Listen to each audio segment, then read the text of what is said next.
মালদ্বীপ যাই আসবে বুঝছিস, এমন যদি হোটেলত খাওয়া থাকে তাহলে 2 বোতল পেলে মালের বোতল ফ্রি,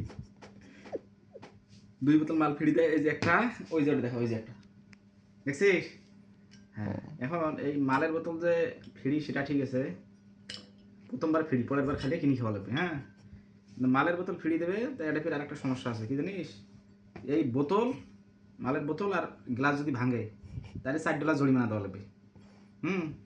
আচ্ছা, ওই জন্য সাবধানে ঢালা লাগবে। মাল যে খামো একটা দিনে খাই, হ্যাঁ ঘুমাই গেছে।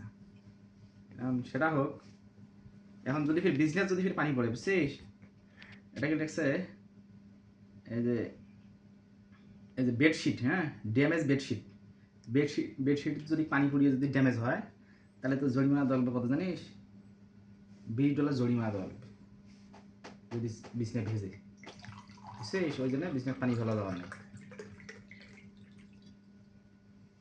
এই যে এক বোতল মদ দুইজনে খায়া গোড়ালাই মারি দে খাই।